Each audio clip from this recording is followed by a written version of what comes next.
députés, mesdames et chers collègues, bon après-midi. Merci beaucoup à M. Zhongming de m'avoir invité. Merci au professeur Zhongming qui m'a donné cette opportunité de venir à l'hôpital Renji pour vous joindre, pour discuter sur notre expérience. Je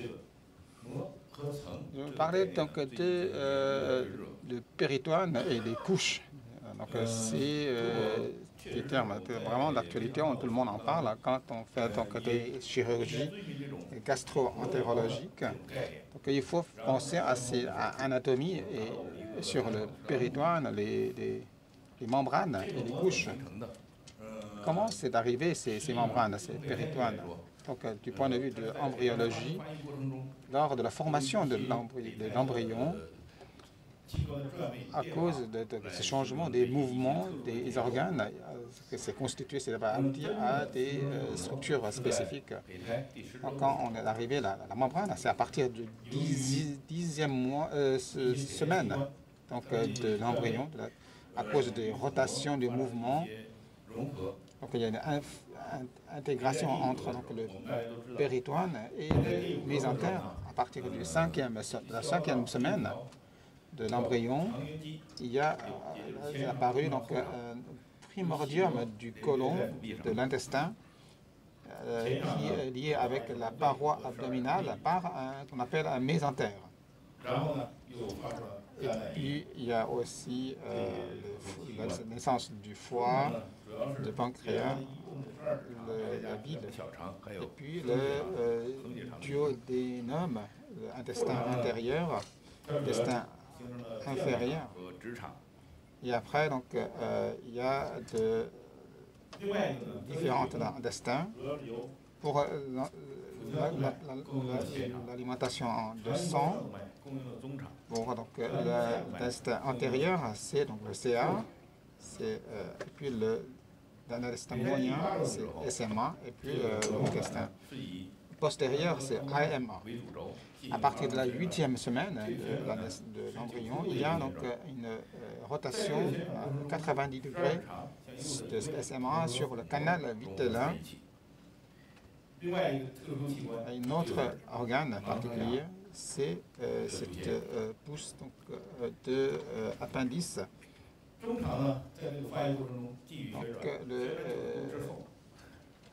l'intestin moyen continue à son rotation à 90 degrés, qui pousse donc ce morceau à droite et qui en forme donc qu'on appelle une tresse. Et puis durant la rotation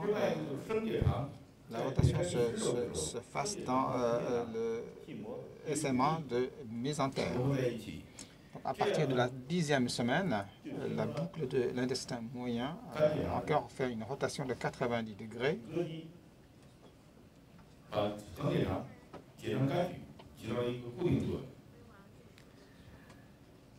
Voilà, il y a un rôle de fixation avec toutes ces formations. Après, cette membrane, avec la membrane péritoine,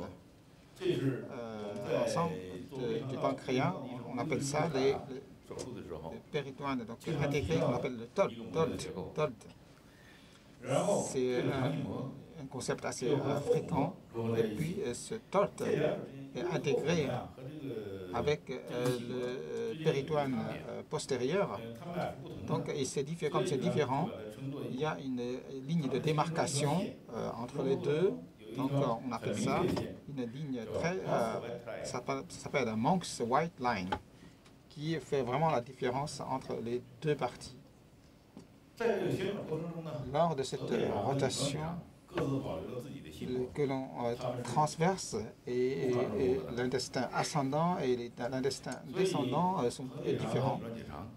Donc, que l'on transverse peut être mouvant, ça peut être bougé.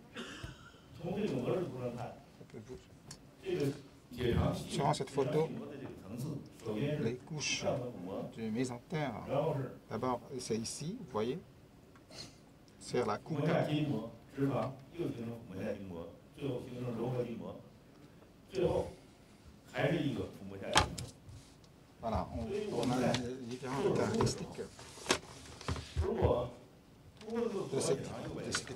quand on fait les parties de chirurgie, donc on peut entrer dans l'inférieur du mésentère.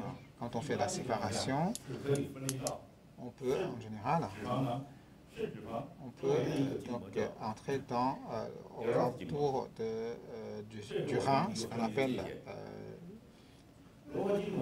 le fascia, qu'on appelle le fascia du gyrota. Et puis, comme cette Monk's White Line est très claire, donc si on fait la séparation de l'extérieur, on peut voir clairement cette Monk's White Line si on fait l'entrée à l'extérieur, à partir de l'extérieur. En fait, on est en un manque sur la couche supérieure de Todd. Si vous êtes expérimenté, vous devez remarquer ce point. Parce qu'en avant et en arrière de Todd, les organes sont différents, surtout certains canaux, y compris les vaisseaux donc, sanguins pour les organes génitaux.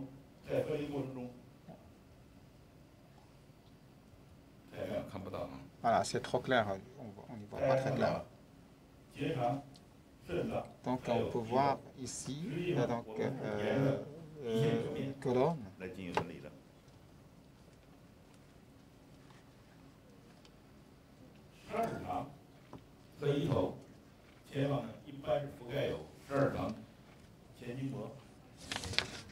Et puis ici c'est duodénum. Quand on entre à l'intérieur, on entre sous donc, le Todd. Donc il faut surtout pour les femmes, les gens donc, assez gros. Donc, si on ne fait pas attention, c'est fascia, donc peut être mal faite. On arrive souvent, si le médecin qui n'a pas d'expérience lors de l'opération, on fait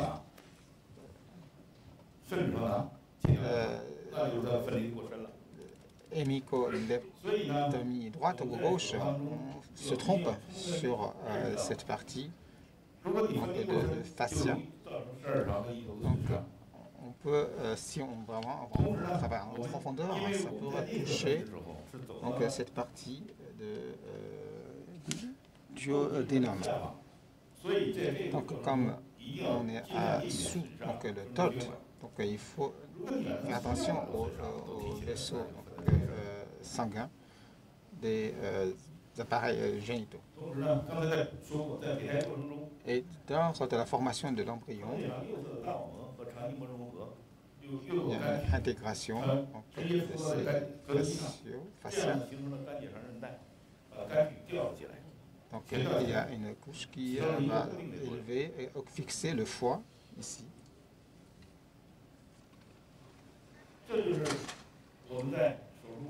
Lors de notre opération chirurgicale, sur cette couche anatomique, en général, il faut ouvrir cette partie au niveau de la racine pour entrer dans le Todd. Puis donc on avance vers là-haut. Il faut faire attention, quand on entre trop en profondeur, ça sera derrière donc un peu le duodénum. Ça dépasse un peu le périmètre de notre opération. Pour faire le nettoyage complet de ganglions, il faut faire vraiment attention à cette ligne de démarcation. En général, on fait une incision ici et on fait le mouvement vers le Todd jusqu'au niveau de duodénum.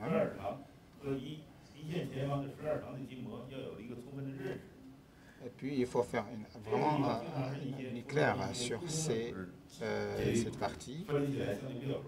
C'est assez général, assez facile pour faire la séparation. Quand on fait donc, la séparation le long de TOT, donc il n'y a pas de saignement, il n'y a pas de lésion particulière. Donc si on fait, donc il y a quand on duodenum, quand on galope,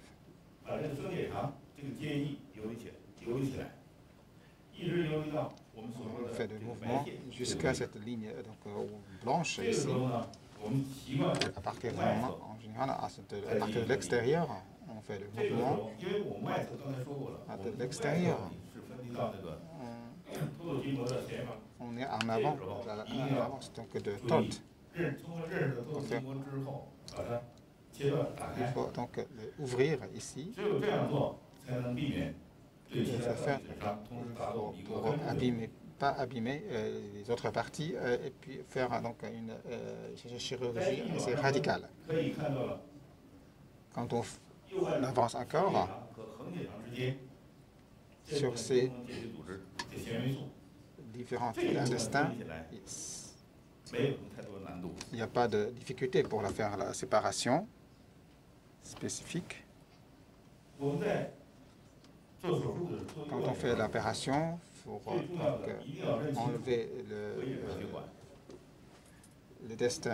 l'intestin droit, parce qu'il faut faire le nettoyage des ganglions. Il faut donc vraiment faire le nettoyage à la racine des ganglions et puis faire la séparation à partir de la veine ici.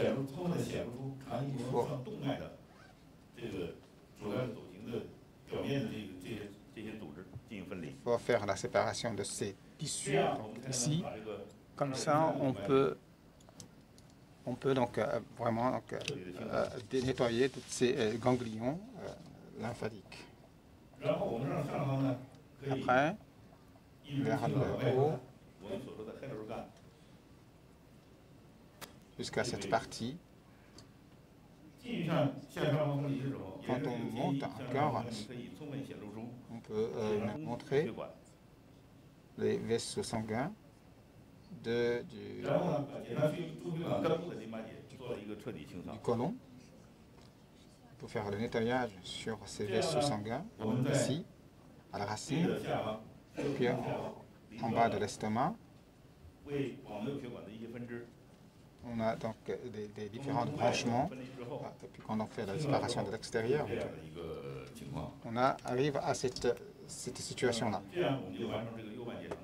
Donc comme ça, on réalise l'hémicolectomie droite. Pour l'hémicolectomie gauche, c'est la même chose. On attaque par la droite. On est derrière le TOT. Quand on fait de l'extérieur, c'est en avant. Donc c'est cohérent. En fait, pour le destin gauche,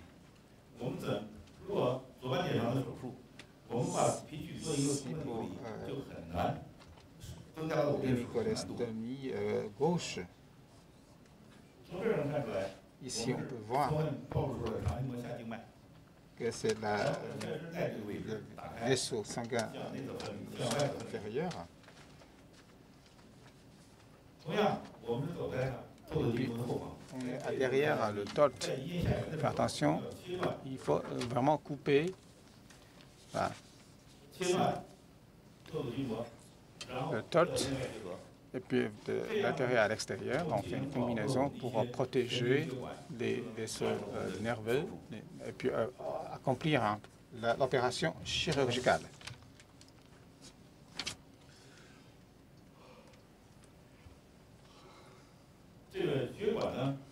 Pour les vaisseaux sanguins,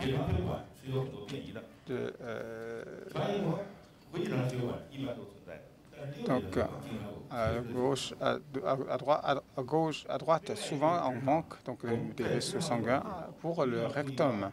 Pour faire à tous ces nerfs qui sont sensibles, pour protéger, préserver ces nerfs, pour éviter que les fonctionnalités soient impactées.